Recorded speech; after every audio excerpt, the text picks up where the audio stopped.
É, meu irmão, mas aqui no Brasil aqui é muito querente, é muito religioso e pouco cristão. Quando tiver uma perseguição aqui de fato no Brasil, 80% nega Jesus. Vão negar, porque eles gostam de festa, marcha para Jesus, é zoada, gosta de zoada. Mas de Bíblia mesmo, de pregar e confrontar esse mundo velho caído do pecado com a palavra de Deus, não querem não, confrontar, porque tem medo de perder status, tem medo de perder seguidores, tem medo de perder parentes, tem medo de perder familiares. E Jesus já deixou claro que os inimigos do homem é o da própria casa, e ele disse que os próprios irmãos iam perseguir, a próprio país ia perseguir. Então, você bater de frente, não espere elogio. João 15 está bem explícito lá, que o mundo vai odiar. O mundo é todo aquele que não aceita as palavras de Jesus para obedecê-las e vivê-las na prática.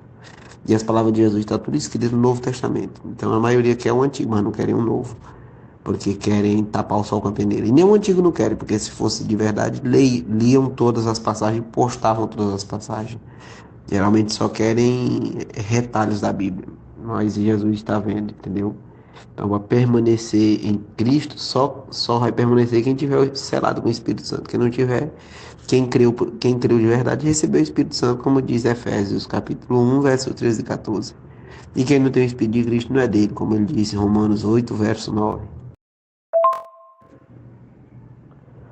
Porque os religiosos, irmãos, religiosos são donos dessas pequenas empresas chamadas igrejas, né? Que igreja não é um templo, é um pedaço de concreto, não. Igreja é um povo de todos os povos, tribos, línguas e nações chamadas para o reino por meio do Evangelho. Evangelho é nova aliança, as palavras de Cristo pelos apóstolos, depois que ele morre, ressuscita e entrega o Espírito. Em Atos 2 começa a igreja.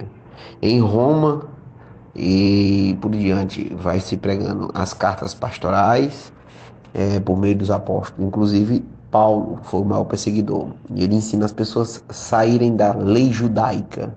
Lá em Gálatas todo ele ensina, o autor de Hebreus ensina, 2 Coríntios do capítulo 3 ao capítulo 6, Paulo ensina de novo a diferença da lei, em 1 Coríntios capítulo 15.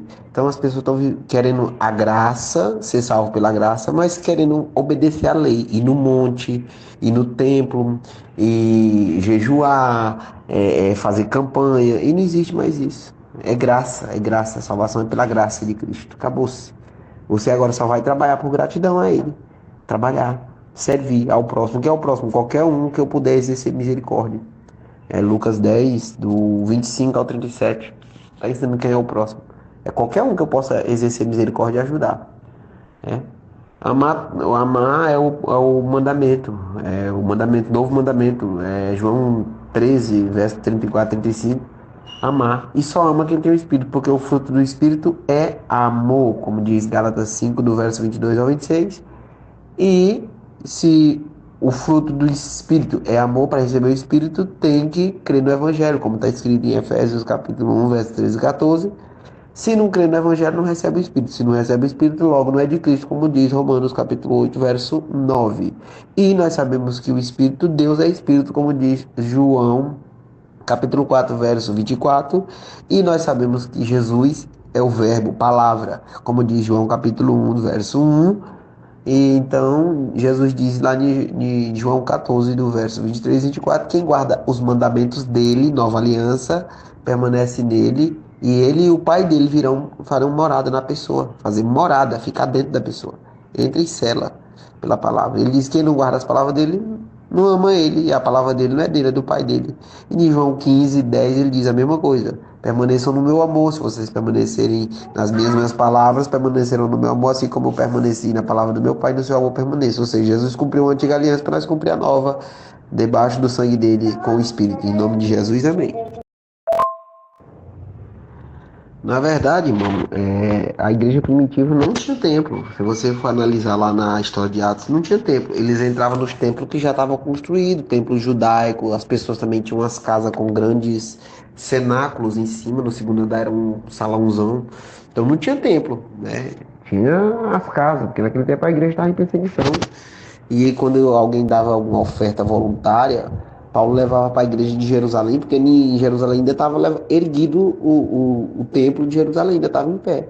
Mas aí o templo de Jerusalém caiu, foi derrubado. O Estevão morreu porque ele pregou sobre isso, né? Você vai ver lá isso em Atos 7 no outro, lá ele explicando sobre isso lá. Estevão morre porque ele está pregando sobre isso. E que Deus não habita em tempo feito por mão humana. E ele não falou dele mesmo, ele usou a palavra do profeta Isaías. Lá no Isaías 66, 1 e 2, Deus não habita em tempo feito por mão humana. Aí Estevão repete a história. Paulo tá lá, que tem dois nomes de Paulo, Paulo e Saulo, é os dois nomes dele. Que ele é grego e romano ao mesmo tempo. Então, ele, quando estava lá como Saulo, ele ficou com as capas de Estevão, que foi apedrejado. E aí Paulo vai e prega lá em Bereia, no em Atos 17, que Deus também não habita em tempo feito por uma humana, repetindo as palavras de Estevão, que morreu por isso. Então, porque os caras se escandalizaram lá naquela época. Não, que ele está dizendo contra a lei, está pregando contra a lei. Não, ele estava pregando usando a lei, mostrando quem era Jesus dentro da lei, que ele era o Messias prometido. E que mesmo assim foi morto pelos judeus. Então, hoje em dia estão criando templos, algo engraçadinho, pegou o Antigo Testamento, misturou com o Novo e criou templos e templos e templos. E em Apocalipse 18, 4 diz que é para sair de dentro dela. Sai dela, povo meu.